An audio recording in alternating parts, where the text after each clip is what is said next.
So starting at the top of page 98 of Listen Humanity, from the psychological point of view, death entails no slightest curtailment of individual existence. This does not mean that the surviving mind remains unaffected by the kind of death which severed the individual from the body. Both the condition of the mind as well as its capability to progress further in the life after death are often substantially determined by the conditions surrounding the death. From the standpoint of its psychic after effects, death can be classified into three broad types: one, normal; two, abnormal; and three, supernormal. Normal death follows an illness which ultimately renders the physiological functioning of the body impossible. Generally, it involves some kind of warning to the individual, for if the illness is severe, he often anticipates that death is at hand. Although by no means true of all deaths caused by illness, when the individual has some anticipation of impending death, he or she usually has a chance to tie up loose ends and prepare their mind for this new crisis. The second, or abnormal, type of death is that which results from accidents, murder, war, and suicide. In accidents and murder, there is generally no anticipation of impending death. Being unexpected, death involves in such instances a shock which can shatter the very roots of the sanskaras seeking expression through the physical incarnation of the individual. In unanticipated accidental death, the ordinary ego mind has a moderate tendency to gravitate towards the gross sphere and cling to it because of the ego mind's attachment to the gross world. In anticipated abnormal death, when resulting from murder or war, the ego mind can become bound to the gross world by the chains of unfulfilled revenge. There is less tendency for such binding to occur in death due to war than in that resulting from murder. In war, the combatants on both sides are often impersonal in their actions, and aware that they are fighting for some cause rather than through personal enmity. If this awareness is clear and steady, death in war does not yield the mental reaction of revenge. Among abnormal kinds of death, suicide deserves special attention. Suicide may be divided into 4 grades: 1, lowest; 2, low; 3, high; and 4, highest. The lowest type is the last measure in escaping punishment or ignominy or utter frustration after the individual has tried unscrupulously to satisfy his or her own selfish desires. Thus, one who has committed murder for lust or power may commit suicide when they are caught. Even after leaving the body, such a person does not succeed in severing their link with the gross world for hundreds of years. These individuals live literally as ghosts in the semi-subtle sphere, which lies between the gross and subtle world. They experience agonizing suffering because of their unfulfilled desires. Due to the link which they preserved with the gross world, they continue to desire various gross objects keenly, a desire which can never be fulfilled. This suffering is even more acute than the intense sufferings in the hell state, which is starred, and the footnote says, neither hell nor heaven should be regarded as places. They are mental states and imaginary, in the same sense that the world of duality also exists in the realm of illusion. See below. Guess we'll get to it. So this suffering is even more acute than the intense sufferings in the hell state that the individual experiences after they sever their connection with the gross world. A somewhat less acute class of suffering in imagination is experienced in the hell state by suicides who have been slightly better motivated, but who are still classified as quote unquote low. In this group are those motivated by sheer disgust with life. Thus, a person suffering from bad health, stricken by a loathsome disease, or one who is poverty stricken and ashamed of being a burden on others, might put an end to their life through lack of will to live. Since the cause of such a suicide is revulsion from earthly life, the ego mind does not continue to maintain any enduring link with the gross world beyond the normal 3 or 4 days following death. After that normal period, the link is snapped, and the ego mind then begins to experience the intense suffering of its bad sanskaras, usually termed the hell state. Although a ghost caught in the semi-subtle sphere suffers even more acutely than does the ego mind experiencing the hell state, the latter achieves some exhaustion of evil sanskaras, while the former does not. Further, the sufferings of the ghosts who maintain their link with earthly life are more tantalizing because the link constantly holds before them the prospect of fulfillment of gross desires without actual means for their satisfaction. The general belief that suicide is bad is due to the fact that it is usually the result of low motives or a cowardly attitude towards life. When suicide is employed as an escape from dilemmas brought on by failure to cope with the needs of life, it is not only ignoble, but far-reaching as well in its demoralizing effects upon the victim. The third or high type of suicide, let's change readers. Anne Elizabeth, are you ready to read?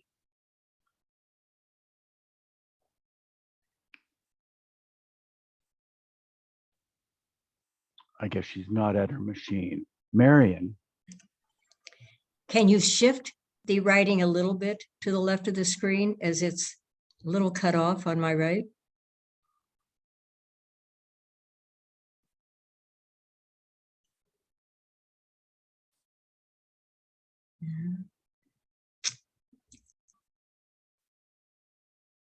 Oh, fine, fine. The third or high type of suicide is in no way rooted in inferior motives and is therefore free of their deteriorating effects. It is inspired by altruistic motives alone and is a sacrifice made to secure the material or spiritual well-being of others. One who meets death through, for instance, a hunger strike in order to better the welfare of the masses is a suicide of this high type. The motives of such a suicide are not far different from those of martyrs who lay down their lives on the battlefield for country, society, or religion. The total absence of base motives in this high type of suicide makes it entirely different from the lower grades. As in other noble acts of self-effacement, such highly motivated action entitles the departed individual to the privileges and pleasures of the heavenly state, and also constitutes a definite asset in his spiritual ongoing. A suicide inspired by ordinary altruistic motives is not the highest type.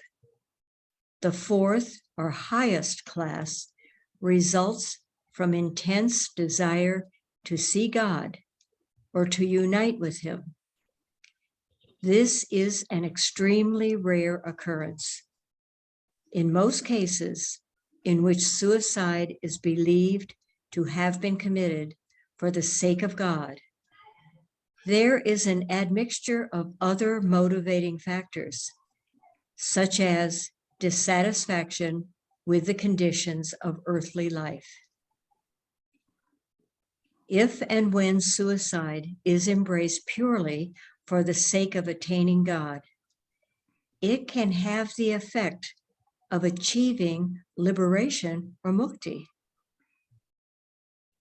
The masters have always warned aspirants against resorting to suicide in the intensity of their longing for union with God. For there is too great room for self-deception and inadvertent admixture of inferior unconscious motivation. Regardless of the abnormality of the circumstances which may lie back of it, no type of death can really damn the individual forever. It is never more than an incident in his long spiritual journey. The third, or supernormal type of death, consists in leaving the body voluntarily. This is done by the advanced yogis who wind up their earthly careers after fulfilling their mission. Much as the student locks up his textbooks after passing his examination. The supernormal or voluntary death of the advanced yogi is definitely anticipated and willed, but is entirely different from suicide insofar as motives, results, and manner of leaving the body are concerned. Friends and relatives of a departed one often are seriously upset by his death, because dissolution of the form may seem to them to be the extinction of life itself. All of their attachments had been related to the form.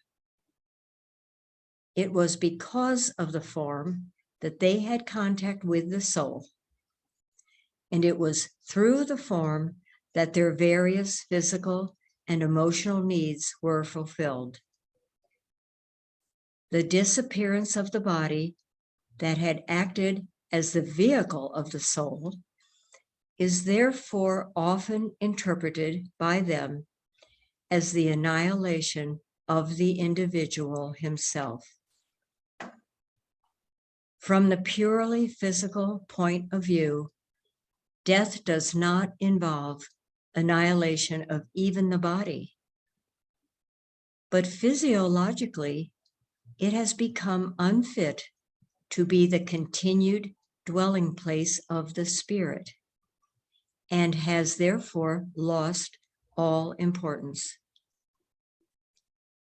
From the point of view of the individualized soul as mind, death does not involve any loss whatsoever, as the mind and all its sanskaras remain intact.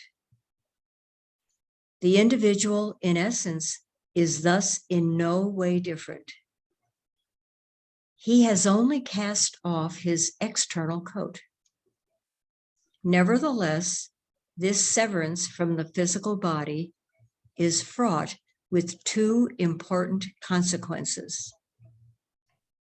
It is a means of introducing the individual to a new type of existence, and it is also in itself an incident of the utmost importance because of side effects of the greatest practical consequence.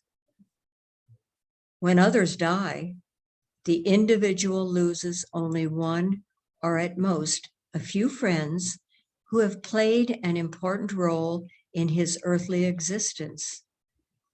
But when he dies, he loses at one stroke all the persons who had entered intimately into his own life. He also loses all his possessions and is broken away from the achievements on which he had built the very foundations of his sense of accomplishment in life. As the crowning touch, he must also leave behind the very physical body with which he has identified himself so completely that he was rarely capable of imagining himself as anything but that physical body. This complete annihilation of the entire structure of the individual's earthly existence is therefore a crisis without parallel in his life. This critical turning point, which occurs at death, is attended by both advantages and disadvantages.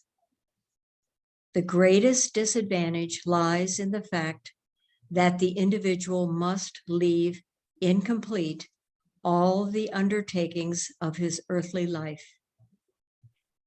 He must leave the entire chessboard without taking any further interest in it. The scene of his life is blotted out, and the chain of his mundane interests is hacked apart. From the standpoint of objective achievement, the continuity of his undertaking has undergone an abrupt break. Advancement of the projects he has left behind must come from his previous associates and can no longer be his concern.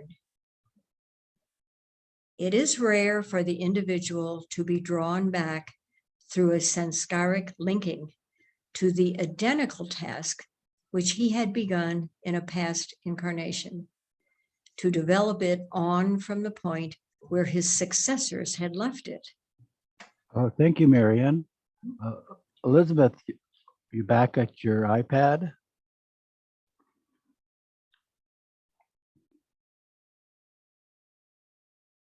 Yes, I'm sorry, I was on mute. Okay. It would be a mistake to think that death brings nothing but disadvantages. Death also brings about a general weakening of attachments, by shattering all the sanskaras which were fed by earthly objects, because the mind is now torn away from them. While it is true that many of the sadhanas undertaken by the individual during earthly life have the effect of unwinding previous sanskaras, still, it is only in extremely rare instances that he succeeds in completely erasing the present and future effects of these sanskaras. The erasure, whoops, you went too far down.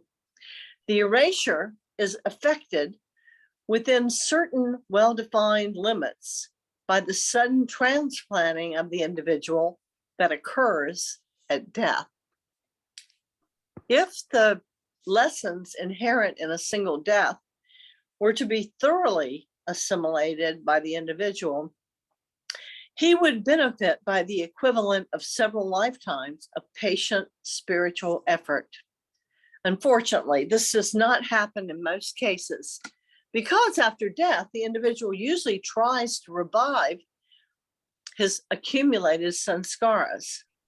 Oh, before the next sentence, just read the asterisks for us, please. Yeah, the sadhanas are devotional and disciplinary practices.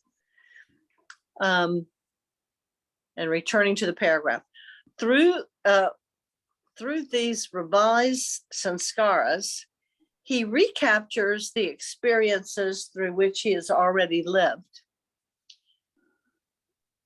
The period immediately following death usually becomes, therefore, an occasion for the repetition of all that has previously been lived through, rather than a period of emancipation through understanding all that has been lived out.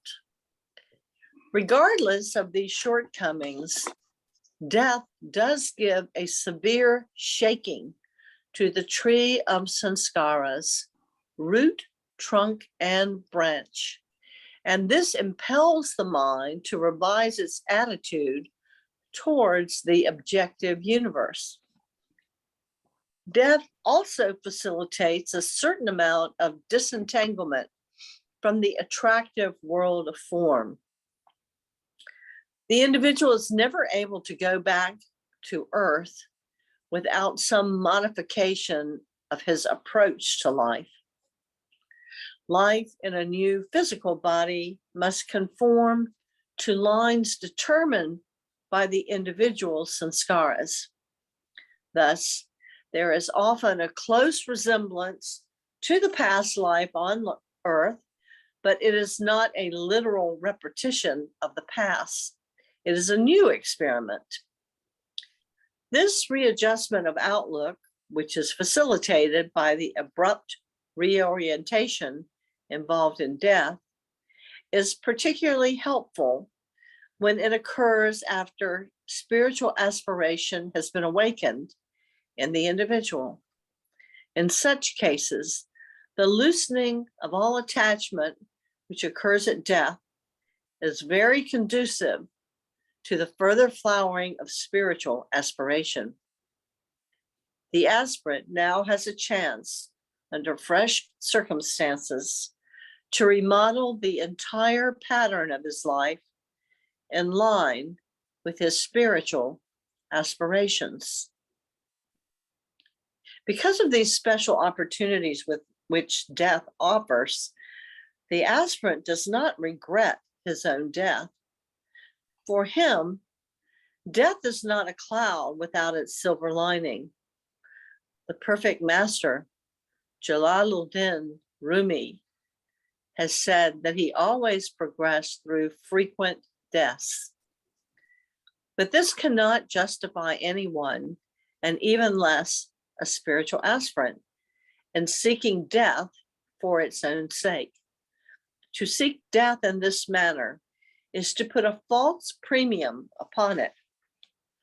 Such seeking of death springs from fear of life and from failure to cope with it, and inevitably must defeat its own purpose. If death has any value, It is to teach the individual the true art of life. It would be wrong for the aspirant to seek death with the hope of making further progress thereby. On the other hand, he should not fear death when it overtakes him. A true aspirant neither seeks death nor fears it, and when death comes to him, he converts it into a stepping stone to the higher life. Some people are particularly afraid of the exact moment of death because they anticipate unbearable pain at that instant. In reality, all physical suffering experienced during illness or just before death terminates at the moment of death.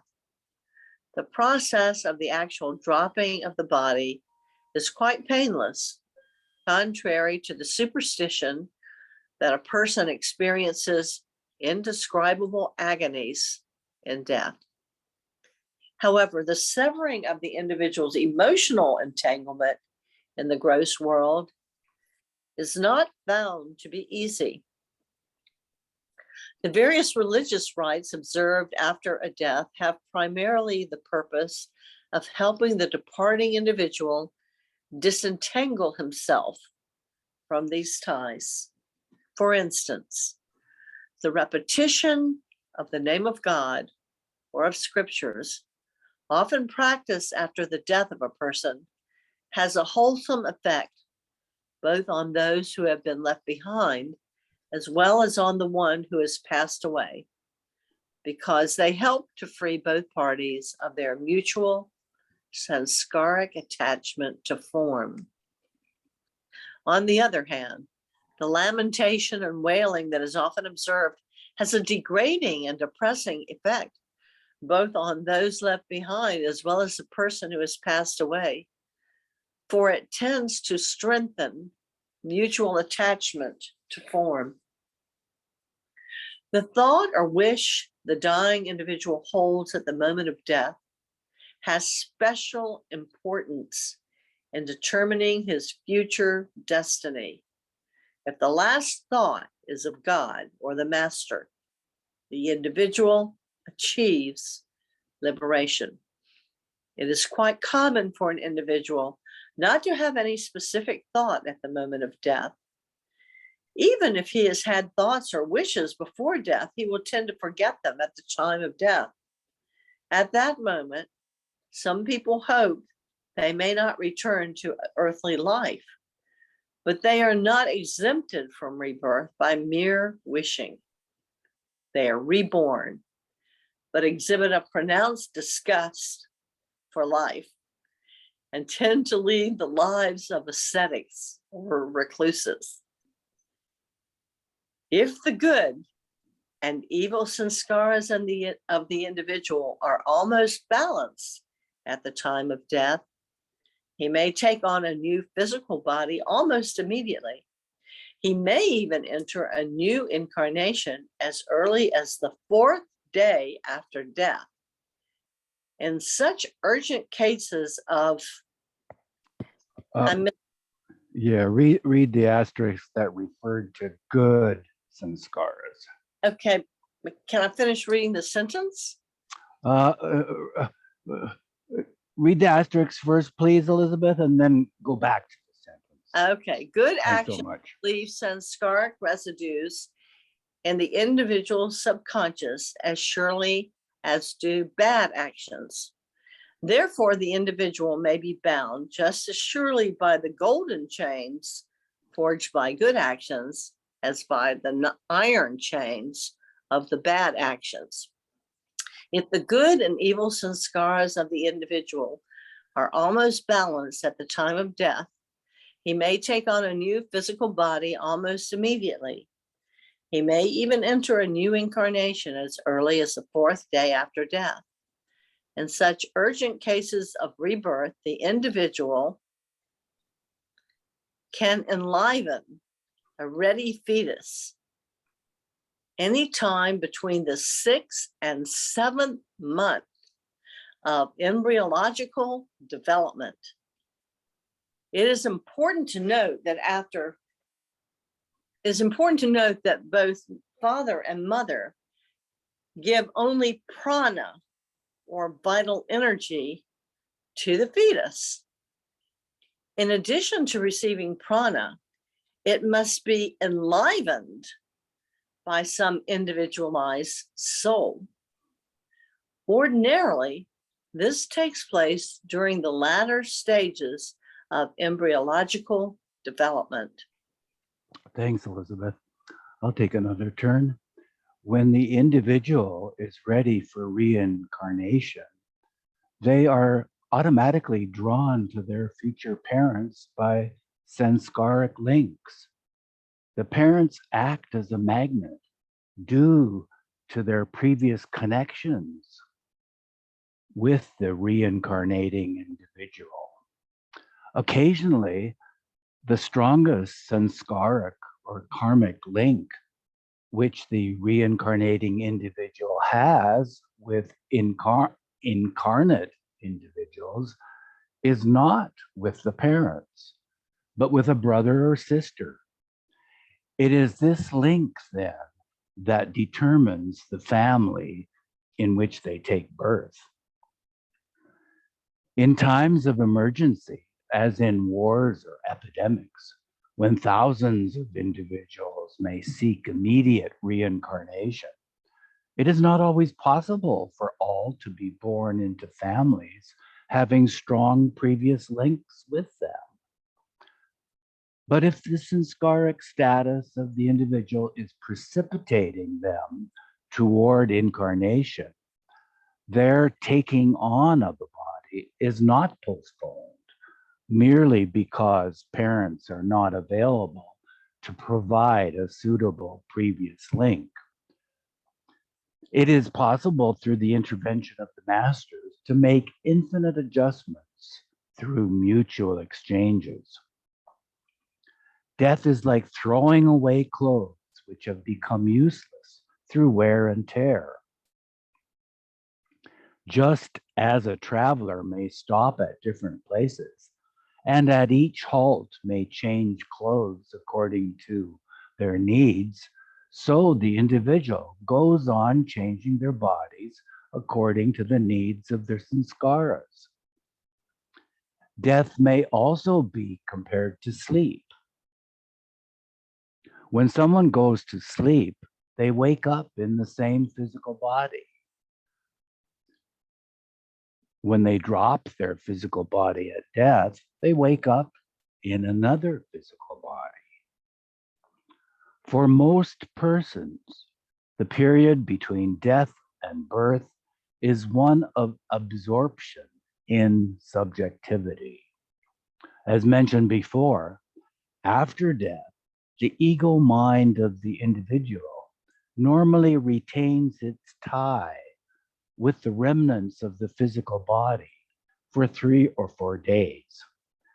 After this period, the connection is completely severed, and the individual then exists entirely in the subjectivity of their mental states.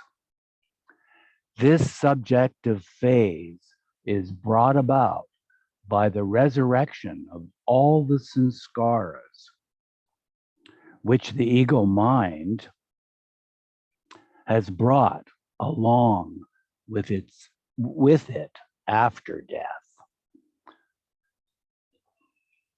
Can you put the page over a little bit, honey bunny? The sudden transplanting of the ego mind from one sphere to another does wear out the scars of the sanskaras to some extent. I'll read that again. The sudden transplanting of the ego mind from one sphere to another does wear out the scars of the sanskaras to some extent, but for the greater part, they remain intact. If death had resulted in the complete wiping out of all the sanskaric scars on the mind, it would have resulted in emancipation of the individual from all limitation. But this does not happen. Not only are the sanskaric imprints retained after death, but they may unroll unhampered in the life after death. As the sanskaric sheet is unwound, the individual experiences in the hell or heaven state the sufferings or pleasures embodied in the bad or good sanskaras. Every individual has both classes in their store, and their mental state in the life after death is determined by which one of these preponderates. The intensity of the sufferings or pleasures which the individual experiences through these revived sanskaras is so great that a greater exhaustion of these sanskaras is brought about during a relatively short period than is possible in hundreds of years of suffering or pleasure in the earthly life. In these posthumous mental states of intense suffering and pleasure, which are respectively known in religious literature as hell and heaven. It is these posthumous mental states of intense suffering and pleasure, which are respectively known in religious literature as hell and heaven. In popular belief, they are incorrectly regarded as places or spheres. It is more appropriate to speak of a hell state or heaven state rather than places.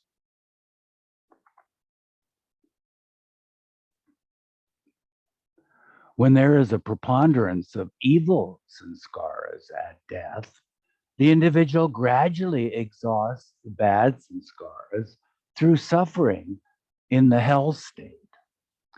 The result is that the evil sanskaras eventually tend to strike a balance with the good sanskaras.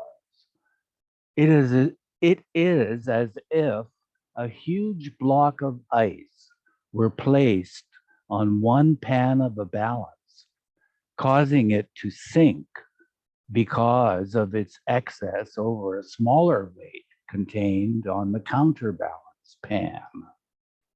As the great block of ice is gradually melted and the water spills, there is a tendency for the two pans to come into balance. Similarly, as the mass of evil sanskaras become attenuated through suffering, their preponderance begins to vanish, and they almost come into balance with the good sanskaras. This moment, when the two opposite types of sanskaras are almost in a state of balance, is the moment when the afterlife of the individual terminates, and he or she finds themselves precipitating into a new physical incarnation on earth. They are precipitated into a new physical body because no further purpose is served by continuation of their subjective absorption in the discarnate life.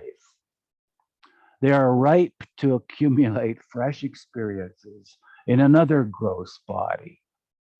And for this purpose, they must adopt a vehicle which is suitable for the working out of their unexhausted sanskaras. Marian, please.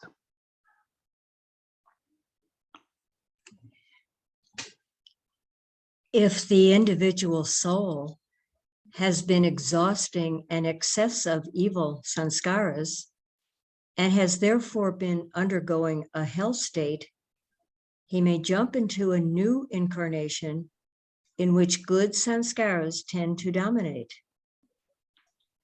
The cause of this unexpected reversal is to be found in the strength of flow of the sanskaric currents. At the time he incarnates, the individual has already been relieved of the excess of his evil sanskaras, and the strong tide of his good sanskaras was about to predominate. Consequently, it is the vigorous current of the good sanskaras which motivates him in his new incarnation. Thus, a man who has been a profligate in his last life might begin his new incarnation with a marked inclination towards asceticism. Conversely, a swing over can occur from good to bad when one jumps into an incarnation from a heaven state, in which the preponderance of good sanskaras had been exhausted through intense imaginative pleasure. The moment of incarnation into a new physical body is precipitated when the good and bad sanskaras have almost balanced each other, and the tide of bad sanskaras is about to predominate. A change over at incarnation from good to bad, or from bad to good, should not be taken as a universal law. Reversal of individual nature is frequent, but cases are also quite common in which the individual remains persistently good or bad for several incarnations. In such cases, incarnation occurs before the opposite type of sanskara has built up a sufficient current of flow to result in its predominance. The beginning of the true existence of the individual self, and there's a footnote, not to be confused with the manifestation of the individual soul, which occurred at the very beginning of the long evolutive process through the various subgaseous, gaseous, stone, metal, vegetable, fish, and animal forms. See God Speaks, Meher Baba. So the beginning of the true existence of the individual self occurs at the moment when consciousness, in the course of its evolution, adopts its first human form. This also represents the terminal step in its evolutionary development. This is the moment when the limited individuality is crystallized as the I that exhibits the basic characteristics of self-consciousness. This is the true birth of the individual. The true death of the individual occurs at the moment when he transcends his limited individuality or separative consciousness by being taken up in the truth consciousness of the unlimited and undivided being of God.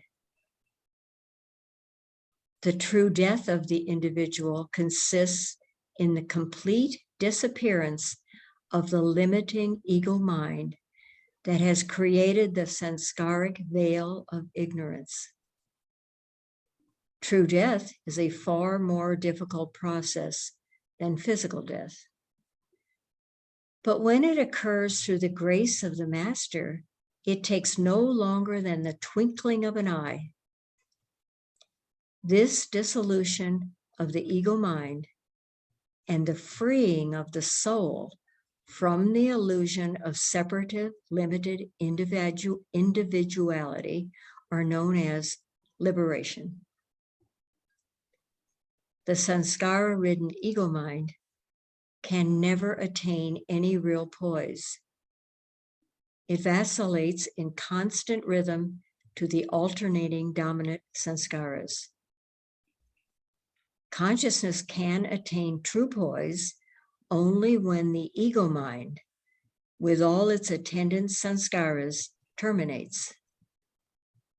This is effected through the emergence of the unlimited and ultra-sanskaric individuality that comes into its own upon,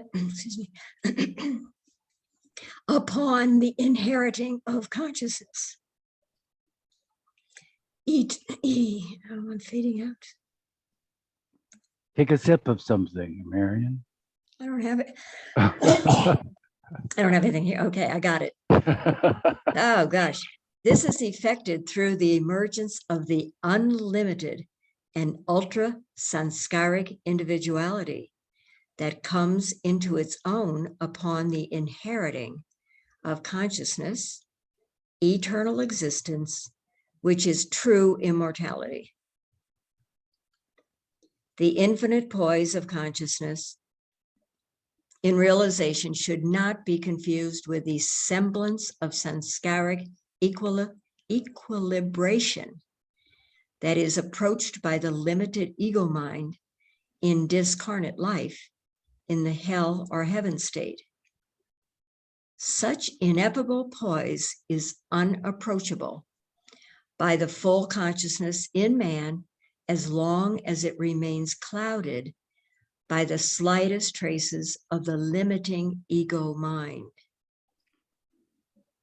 At the time of taking on a new physical body, the good and the bad sanskaras of the individual are almost in balance. However, there is always a slight ascendance at this time of either the good or the bad sanskaras. They are never in perfect balance, nor do they in any manner overlap or cancel one another. Complete poise can exist only when the two opposite classes of sanskaras are so qualitatively and quantitatively opposed that they exactly cancel one another. When opposite sanskaras are not only equal in strength, but also are in exact qualitative opposition, they cancel each other and can no longer act as a semi-automatic, subjective propelling forces, but are transmuted into consummate understanding that is free from opposing reactions to life. This is the state of liberation. The seeming balance that is approximated by the individual before each birth may be compared to a tug of war in which opposite forces are active, although neither may predominate. The matching of forces then has only to be slightly disturbed, and the entire situation becomes subject to change. In the same manner, the pseudo-poise of sanskaras present at the time of birth has only to be slightly disturbed in order to imprint the sanskaric pattern for the individual life. Thank you, Marion. Elizabeth, want to take another turn? Sure. In the state of realization, the opposite types of sanskaras interpenetrate each other in such a manner that they cease to exist as opposing forces. The resultant is not a state of samskaric tension, but a state of complete internal neutralization in which the samskaras have ceased to exist as propulsive elements. This is not a mere state of exact mathematical equalization of opposites, but a state beyond the opposites of true poise, rooted in unbroken consciousness of infinite unity.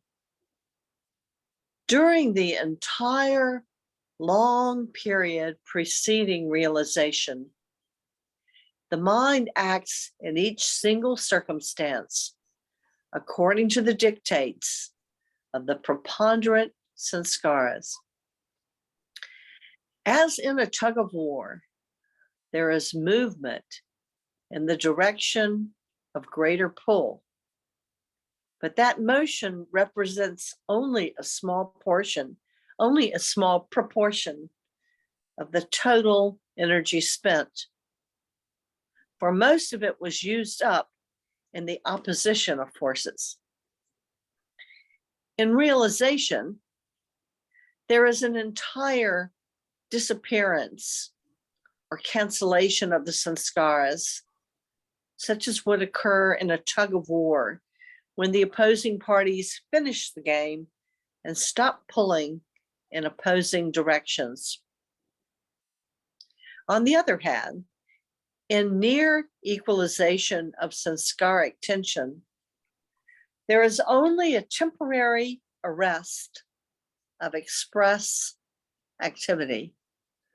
Then, when some new or outside factor upsets this equilibrium, reactions occur which show that the situation has been quiet, not because of lack of propelling forces, but rather because they had temporarily canceled one another. The footnote says, this analysis has the greatest possible practical significance in considering the adjustment of the individual to his environment. It often happens that balancing forces in environment tend to bring a very difficult personal situation into temporary equilibrium. At this point, the individual tends to regard the situation as solved because he is no longer aware of any intense, localized pressure. However, eventually those balancing forces will shift, and once more the situation will seem to fly out of control. This is usually very discouraging because the sequence may be repeated several times without apparent improvement. The individual then often asks himself, why should he or she continue to try, as they never seem to find a lasting solution to their problems. But the poise originally established was due only to a happy combination of forces, sanskaras, that almost canceled each other. Final release comes as the basic motivating forces are dissolved and reabsorbed in the process of ultimate realization. This may seem a discouragingly remote solution to the pressing problem of the moment, but in such a final solution, the answer is complete and the poise absolute, because the forces themselves have been annihilated and lost. With the annulment of sanskaras, the individual is freed permanently from all sanskaric determination. As a consequence, for the first time, the individual's life can express itself without latent or patent inhibitions, for it functions in the limitless understanding of truth. This true poise of realization, which admits no further possibility of disturbance through resurrection of any limiting tendencies, can only be attained while the individual has a physical body. It can never come through the speeding up processes of one-sided sanskaric exhaustion that takes place in the hell state or heaven state. This is the all-important reason why every individual has to come back to the gross world again and again in physical incarnation until self-realization is attained. Alternating links of the continuous chain of individual existence consist of incarnate and discarnate lives, forged from periods of birth to death and death to birth. Only in God realization can life be freed from the shackles of limited individuality. Only in God realization does the tenacious chain of recurrent incarnations reach final fulfillment and termination. It is a state of eternal existence, free from birth or death. It is true immortality or deathlessness by virtue of the fact that it is above the birth and the death of the body. True immortality is not the survival of the limited individual in the period following the death of the physical body. It is true that the ego mind persists unscathed through death, but the individual cannot and does not thereupon attain to final freedom from death, from birth and death. Survival should not be confused with deathlessness, which is true immortality.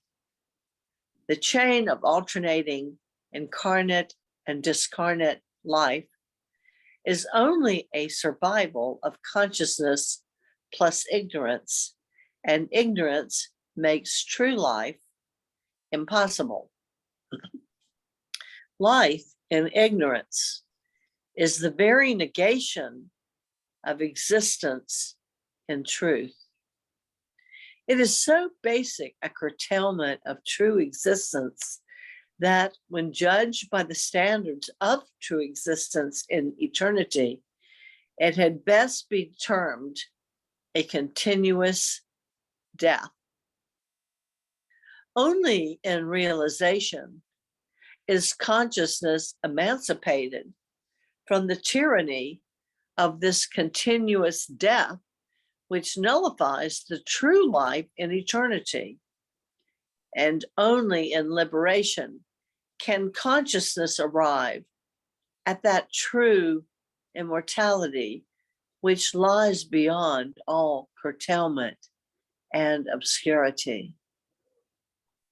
The individual who has achieved realization of the truth is initiated into eternal and unlimited life. For the limiting ego mind, with all its attendant sanskaras, has undergone a death that is final.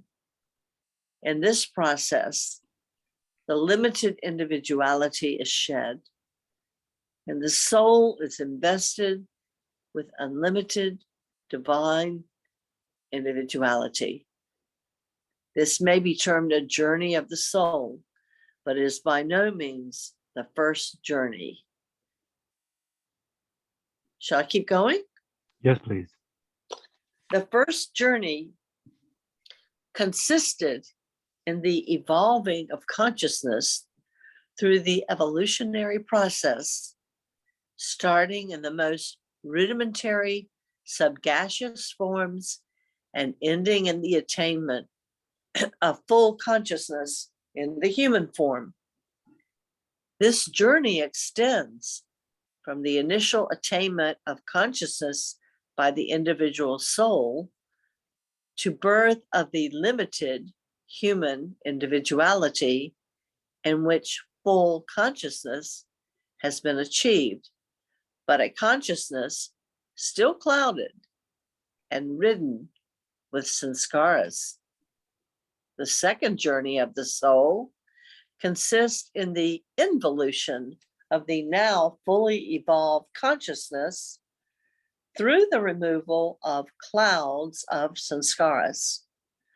The removal requires the effort of numberless lifetimes and lasts from the birth of the limited human individuality to its termination in the unlimited truth. The second journey brings the individual to the unlimited and untrammeled state of infinite existence or immortality, and it is considered in great detail in chapter 7. The terminus of this journey is known in Sufi literature. Pardon? Marian wants to point out that it's in great detail in chapter 6. Sorry. Yeah, thank you. I don't know what I was thinking.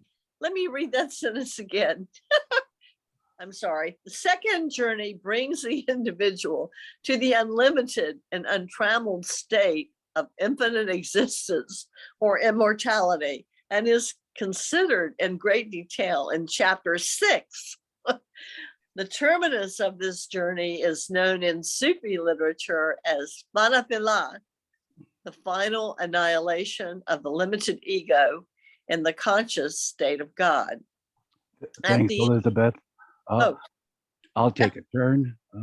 At the end of the first journey, the soul becomes conscious of Maya, or the illusion of duality. This domain of Maya has only imaginary existence. The entire universe, thus in reality, is only a zero. But this zero exists for the fully evolved consciousness of the individual human being. Maya gives to the life of the individual all the meaning that it has. And the imaginary universe of Maya continues to have a semblance of reality and significance until the wayfarer arrives at the terminus of the second journey, or Fanafillah. In the state of Fanafillah, the universe disappears and has neither existence nor value. This is the true and final terminus point of the great journey. It is reached when the ego mind has met its total and final death, from which no resurrection is possible. Then only God exists as the supreme and sole reality, and the universe has become a true zero without existence, even in imagination. At this terminus, the individual's consciousness is endowed with divine individuality, and he is known as a Majzub-e-Kamil. At the time of the extinction of the ego mind, or limited individuality, and the conscious union of the soul in the oversoul, consciousness is withdrawn completely from the physical, subtle, and mental bodies. And these are usually dropped within 4 days. When the Majzub's body, which for him or her does not exist, does actually drop, it is sustained by the devotees or lovers who have been attached to him or her through that body. When the Majzub was a wayfarer during the second journey, he or she may have had several friends who loved them and expected spiritual guidance from him. The sanskaric links thus formed by such friends to the physical body of the wayfarer now cause the body of the majzub to go on living, even though he or she is no longer linked in any way with it. The bhaktas or devotees of the majzub provide sustenance for their physical body, which keeps on functioning automatically. And by their link with it, the devotees derive much spiritual benefit. But all this activity of the body is completely automatic and involves no conscious interest on the part of the majzub. After the purpose of the sanskaric link formed by the bhaktas to the physical form of the majzub has been fulfilled, the body of the majzub ceases function and is dropped. When the body of one who has arrived at unlimited truth is automatically dropped at the end of 4 days, or is dropped after its link to the devotees has been fulfilled, the event can be properly termed neither death nor a journey. It cannot be said to be death because at the time the body is dropped, it has no connection with the consciousness of the person who was once attached to it. The link with the soul has already been snapped, and the body continues only on the universal flow of divine benevolence.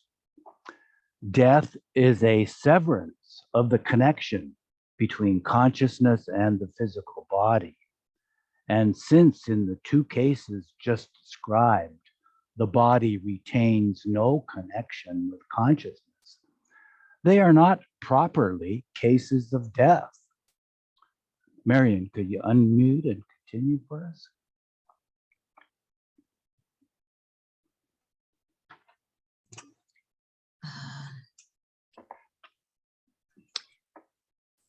Nor is it at all suitable to call such deaths journeys of the consciousness. For the dropping of the physical body makes no difference to the consciousness that was once attached to it.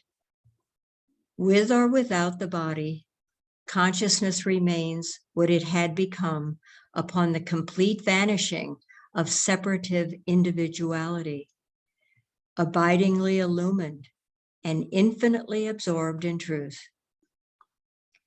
If, as occurs in rare cases, truth realized consciousness returns to normal consciousness of the body and of the universe, without diminution or curtailment of realization, this event is properly described as the 3rd journey. This 3rd journey is undertaken only by the perfect master, Sadhgurus, Kutubs, who upon returning to consciousness of body and universe, establish their divine and unlimited individuality in the apparent world of duality. This state of affirmation of unbounded truth in and through the universe of Maya is known in Sufi terminology as Bakabila, or abiding simultaneously in God and in illusion. The apparent universe now has existence for the divine individuality. But at this terminus of the 3rd journey, the universe is realized as being nothing and having absolutely no value. The only thing that has real value is God. And the Sadguru sees that the entire universe has no reality in itself and exists only as the apparent manifestation of God.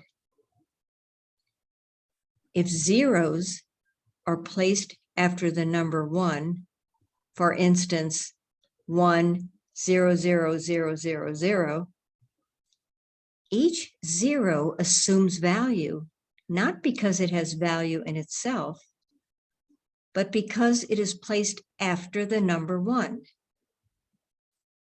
In the Maya-ridden state, the relative status of the zeros and the number 1 are not realized.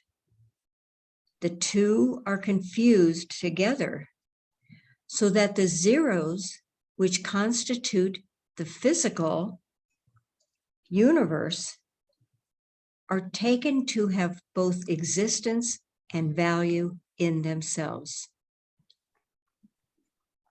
In the Phanafila state of truth absorption, all the zeros of the entire universe that have been added on to the number 1 have been cut out. Only the one, that is 1 with 5 zeros xed out, exists.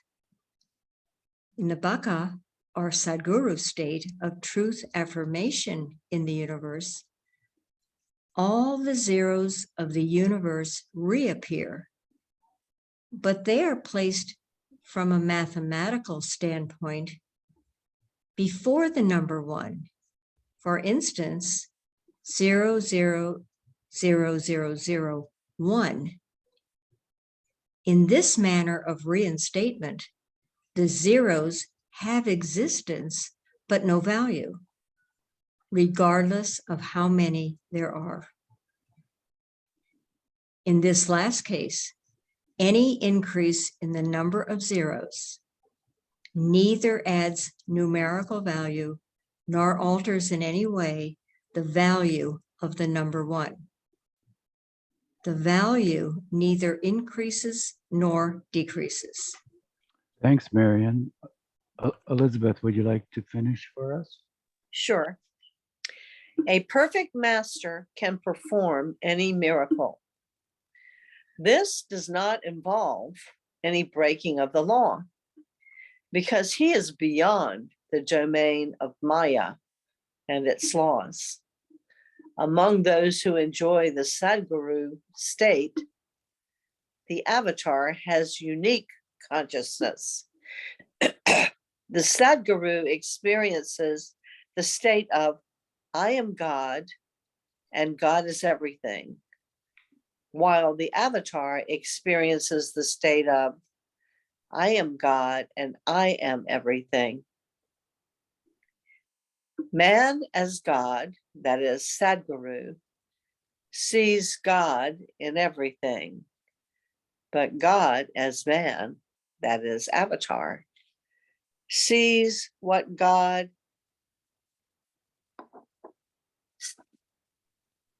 as God sees, himself in everything.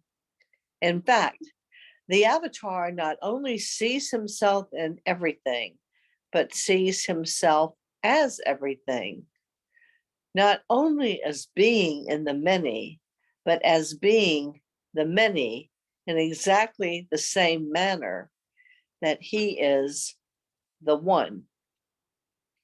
When the avatar or the Sadguru drops his body after finishing his spiritual task in the imaginary universe of duality, he retains the God consciousness that is his continuous eternal state.